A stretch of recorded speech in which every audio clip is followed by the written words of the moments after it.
ಕೊನೆಯದಾಗಿ ಭಾರತಕ್ಕೆ ಬಂದ ಬಾಲಕಿಯ ಮೇಲೆ 200 ಮಂದಿಯಿಂದ ಅತ್ಯಾಚಾರ. ಹೌದು, ಪರೀಕ್ಷೆಯಲ್ಲಿ ಫೇಲ್ ಆದ ಕಾರಣ ಮನೆಯಲ್ಲಿ ಭಯದಿಂದ ಬಾಂಗ್ಲಾದೇಶ್ ಮೂಲದ 12 ವರ್ಷದ ಬಾಲಕಿ ಇಡೀ ದೇಶ ಬಿಟ್ಟು ಹೊರಟಳು. ಅಪರಿಚಿತ ಮಹಿಳೆಯ ಸಹಾಯದಿಂದ ಕಳ್ಳದಾರಿಯಿಂದ ಭಾರತಕ್ಕೆ ಪ್ರವೇಶಿಸಿದ ಆಕೆ ಮಾನವ ಕಳ್ಳ ಸಾಗಣೆ ಜಾಲದ ಬಲೆಗೆ ಸಿಕ್ಕಿ ಹಾಕಿಕೊಂಡಳು. ಈ ಜಾಲದಲ್ಲಿ ನುಗ್ಗಿದ ಬಳಿಕ ಆಕೆ ಮೇಲೆ 3 ತಿಂಗಳಲ್ಲಿ 200ಕ್ಕೂ ಹೆಚ್ಚು ಪುರುಷರು ಅತ್ಯಾಚಾರ ಎಸಗಿರುವ ಘಟನೆ ಮಹಾರಾಷ್ಟ್ರದ ಪಾಲ್ಗುಡದಲ್ಲಿ ನಡೆದಿದೆ. ಎನ್ಜಿಒಗಳ ಸಹಾಯದಿಂದ ಪೊಲೀಸರು ಈ ದಂಧೆ ಬಗ್ಗೆ ಸುಳಿವು ಪಡೆದು ಆಕೆಯೊಂದಿಗೆ ಇತರ 4 ಮಹಿಳೆಯರನ್ನು ರಕ್ಷಿಸಿದ್ದಾರೆ. ತನಿಖೆಯಿಂದ ಒಟ್ಟು 9 ಜನರನ್ನು ಬಂಧಿಸಲಾಗಿದೆ. ಬಾಲಕಿಗೆ ನಿದ್ರಾಜನಕ ಪಾನೀಯ, ಹಾರ್ಮೋನ್ ಚುಚ್ಚುಮದ್ದು ನೀಡಿ ಆಕೆಯ ಮೇಲೆ ನಿರಂತರ ಲೈಂಗಿಕ ದೌರ್ಜನ್ಯ ಎಸಗಲಾಗಿತ್ತೆಂದು ಮಕ್ಕಳ ರಕ್ಷಣಾ ಕಾರ್ಯದಲ್ಲಿ ತೊಡಗಿರುವ ಹಾರ್ಮೋನಿ ಫೌಂಡೇಶನ್ ತಿಳಿಸಿದೆ.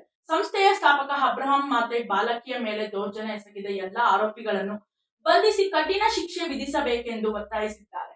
ಈ ಘಟನೆ ಪುನಃ ಒಂದು ಬಾರಿ ಭಾರತದಲ್ಲಿ ನಡೆಯುತ್ತಿರುವ ಶಿಶು ಮಕ್ಕಳ ಕಳ್ಳ ಸಾಗಣೆ ಹಾಗೂ ಲೈಂಗಿಕ ಶೋಷಣೆಯ ಬೃಹತ್ ದಂಧೆ ಬಗ್ಗೆ ಗಂಭೀರ ಪ್ರಶ್ನೆಯನ್ನು ಎಬ್ಬಿಸುತ್ತಿದೆ.